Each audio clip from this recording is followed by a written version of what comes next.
انگوٹھے پر سورہ کوثر پڑھ کر دم کریں، جس کا بھی نام لوگے وہی شخص آپ کا غلام بن جائے گا۔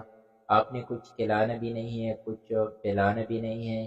اگر والدین میں محبت نہیں ہے تو بھی آپ یہ عمل کر سکتے ہیں۔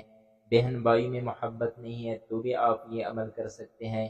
دو خاندانوں کے درمیان محبت نہیں ہے تو بھی آپ یہ عمل کر سکتے ہیں۔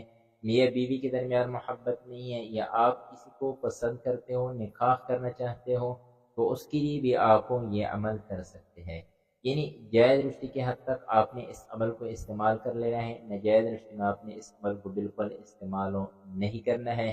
عمل آپ نے کس طریقے سے کرنا ہے، اس ویڈیو کو مکمل دیکھنا ہے، شیئر ضرور کرنا ہے۔ اس عمل کے لیے اجازت ضروری ہے، اجازت کے لیے آپ نے ہمارے اس اکاؤنٹ کو فالو کرنا ہے، کمنٹس میں اپنا نام اور اپنے علاقے کا نام ضرور لکھنا ہے۔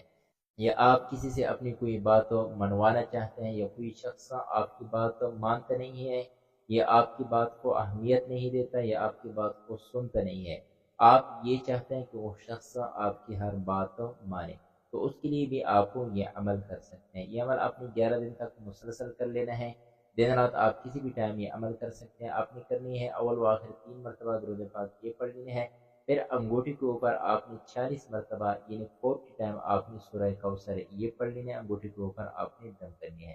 پھر مطلوبہ شخص جو بھی ہے، اگر اس کی تصویر ہے تو اس کی تصویر پر آپ نے انگوٹھا رکھ لینا ہے، اگر تصویر نہیں ہے تو اس کو تصور ملا کر اس کے دل پر آپ نے انگوٹھا رکھ لینا ہے۔ 11 روز تک آپ یہ عمل جاری رکھیں، انشاءاللہ آپ کو 100% رزلٹ گارنٹیڈ مل جائے گا۔ فائدہ اسی کو ہوگا جو یقینی کامل کے ساتھ کر لیں، اجازت کے ساتھ یہ عمل کر لیں، جائز رکھیں یہ عمل استعمال